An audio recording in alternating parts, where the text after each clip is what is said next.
ಪ್ರಭಾವಿ ಮುಖಂಡರು ಬಂದು ಬಿಜೆಪಿಯವರು JDS ಅವರು ಇದ್ರ ಬಗ್ಗೆ ವಿರೋಧ ಮಾಡ್ತಾ ಇದ್ದಾರೆ, ಅಭಿವೃದ್ಧಿ ಬಗ್ಗೆ ವಿರೋಧ ಮಾಡ್ತಾರೆ ಅಂತ ಹೇಳಿದ್ದಾರೆ. ನಾವು ಯಾವುದೇ ಕಾರಣಕ್ಕೂ ಅಭಿವೃದ್ಧಿ ಬಗ್ಗೆ ವಿರೋಧ ಮಾಡೋರಲ್ಲ. ನಮ್ಮ ಅವಧಿಯಲ್ಲಿ ಸೀತಾರಾಮಣ್ಣ ಅವರು ಪ್ರದರ್ಶನದಾಗ 15 ಎಕರೆ ಇಡೀ ಏಕೀಕರಣದಲ್ಲಿ ಫಸ್ಟ್ ಸೋಲಾರ್ ಪ್ಲಾಂಟ್ ಮಾಡಿದವರು ನಾವು ಎಳೆಸಂದ್ರ ಪಂಚಾಯತಿಯಲ್ಲಿ ಬೂದಿಕೋಟೆಯಲ್ಲಿ ಗ್ರಾಮ ಸಭೆ ಆದಾಗ MNSM ಆದಾಗ ಸೀತಾರಾಮಣ್ಣ ಎದ್ದು ನಿಂತ್ಕೊಂಡು ನಮ್ಮ ಪಂಚಾಯತಿಯಲ್ಲಿ 15 ಎಕರೆ ಜಮೀನು ಕೊಡ್ತೀವಿ, ನಮಗೆ ಕರೆಂಟ್ ವೋಲ್ಟೇಜ್ ಇರೋದಿಲ್ಲ ಅಂತ ಹೇಳಿದ್ರು. ಇವಾಗ ಸೋಲಾರ್ ಮಾಡಿ ಈ ಕಡೆ ಎಲ್ಲ ವೋಲ್ಟೇಜ್ ಚೆನ್ನಾಗಿದೆ. ಇವಾಗ ಕಿತ್ತೂರು ರಾಣಿ ಚೆನ್ನಮ್ಮಗೆ ಮೊದಲನೇ ದೇವಸ್ಥಾನಕ್ಕೆ 12 ಎಕರೆ ಕೊಟ್ಟಿದೆ. ಆ ಟೈಮ್ ನಮ್ಮ ಟೈಮ್ನಲ್ಲಿ ಕೊಟ್ಟಿದ್ದು. ಬಿಲ್ಡಿಂಗ್ ಆಗಿರೋದು MLA ಗದ್ದ ಮೇಲೆ ಆಗಿರೋದು, ನಮ್ದೇನು ಅದು ಅಬ್ಜೆಕ್ಷನ್ ಇಲ್ಲ. ಇಲ್ಲಿಗೆ ಇವಾಗ ಕಾರ್ಮಿಕ ಇಲಾಖೆ ಕೊಟ್ಟಿರೋದ್ರಲ್ಲಿ ಅಭಿವೃದ್ಧಿಗೆ ತೊಂದರೆ ಮಾಡ್ತಾರೆ ಅಂತ ಕೊಟ್ಟಿದ್ದಾರೆ. ನಾವು ಅಭಿವೃದ್ಧಿಗೆ ಯಾವತ್ತೂ ತೊಂದರೆ ಮಾಡೋರಲ್ಲ. ಈ ಗಿಡ ಬೆಳೆಸಿದ್ವಿ, ಪಂಚಾಯತಿಯಿಂದ ಘೋಷಣೆ ಮಾಡಿದ್ವಿ, ಆದ್ರೆ ಇನ್ಕಮ್ ಪಂಚಾಯತಿಗೆ ಬರ್ಬೇಕು ಅಷ್ಟೇ. ಅದಕ್ಕೋಸ್ಕರ ನಾವು ಬಾಧೆ ಬೀಳ್ತಾ ಇದ್ವಿ ಹೊತ್ತು ಅಭಿವೃದ್ಧಿಯಲ್ಲಿ ನಮ್ದೇನು ತೊಂದರೆ ಇಲ್ಲ. ಗ್ರಾಮ ಪಂಚಾಯತಿಗೆ ಸೇರಿದ ಈ ಸರ್ವೆ ನಂಬರ್ 70ರಲ್ಲಿ 2007-2008ರಲ್ಲಿ ಸೋಲಾರ್ ಪ್ರಾಜೆಕ್ಟ್ ಮಾಡಿದಾಗ ನಾವೇ ಇದ್ದು ನಮ್ಮದೇ ಕಂಪ್ನಿ ಇತ್ತು.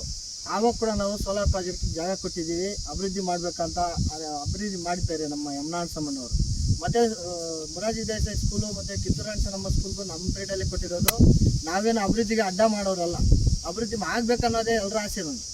ಆದರೆ ನಮ್ಮ ಪಂಚಾಯತಿ ಪ್ರಾಪರ್ಟಿನ ಇದು ಇಲ್ಲಿಗಲ್ ಆಗಿ ಹರಾಜಿಲ್ದೇನೆ ಮಾರಾಕಿದ್ದಾರಲ್ಲ, ಇದು ಸರಿನಾ? ಶಾಲೆ ಕಟ್ಟಡ ಕಟ್ಟೋದ್ರಲ್ಲಿ ನಮ್ದೇನು ಅಭ್ಯಂತರ ಇಲ್ಲ. ಮರಗಳು ಈ ತರ ಮಾಡ್ತಾ ಇರೋದು ಸರಿ ಇಲ್ಲ ಅಂತ ನಾವು ಹೇಳಿದ್ದೀವಿ ಅಷ್ಟೇ. ಕಾರ್ಮಿಕ ವಸತಿ ಶಾಲೆ ಕೊಟ್ಟಿದ್ದೀವಲ್ಲ ಜಾಗ, ಇದಕ್ಕೆ ನಾವು ವಿರೋಧ ಇಲ್ಲ.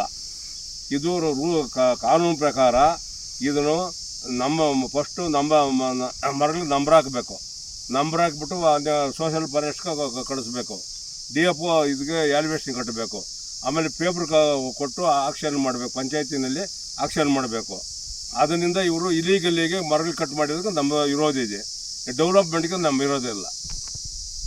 ಬಿಲ್ಡಿಂಗ್ ಆಗಿರ್ತಕ್ಕಂಥ ಅವ್ರ ಪೀರಿಯಡಲ್ಲಿ ಈಗ ಕಟ್ಟಡ ಕಾರ್ಮಿಕ ನಿಲಯಗಳನ್ನು ಕಟ್ಟತಕ್ಕಂಥಕ್ಕೆ ಮತ್ತು ಕಾಲೇಜ್ ಕಟ್ಟೋದಕ್ಕೆ ಯಾವುದೂ ಅಭ್ಯಂತರ ಇಲ್ಲ, ಯಾವುದೂ ನಾವು ವಿರೋಧ ಪಡಿಸ್ತಕ್ಕಂಥವ್ರಲ್ಲ. ಮರ ಕಟಾವು ಮಾಡ್ತಕ್ಕಂಥದ್ದನ್ನು ಏನು ಕಾನೂನುಬದ್ಧವಾಗಿದೆಯೋ ಅದನ್ನು ಫಾರೆಸ್ಟ್ ಮುಖಾಂತರ ಇನ್ನೊಂದು ಮುಖಾಂತರ ಇದು ಮಾಡಿ ತನ್ನ ಪಂಚಾಯತಿಗೆ ತನ್ನ ಹಳ್ಳಿಗಳಿಗೆ ಅಭಿವೃದ್ಧಿಗೆ ಏನೋ ಒಂದು ಇದು ಮಾಡ್ತಕ್ಕಂಥ ವಿಚಾರವನ್ನು ಇದನ್ನು ಕೇಳ್ಕೊಳ್ತೀವಿ ಹೊರತು ಅವ್ರ ಮೇಲೆ ದೌರ್ಜನ್ಯ ಆಗಲಿ, ಇಲ್ಲಿ ಕಟ್ಟಡ ಕಾರ್ಮಿಕರಿಗೆ ತೊಂದರೆ ಆಗಲಿ, ಭೂಮಿ ಕೊಡೋಲ್ಲ ಅಂತಕ್ಕಂಥದ್ದು ನಾವು ಯಾರೂ ಇಲ್ಲ.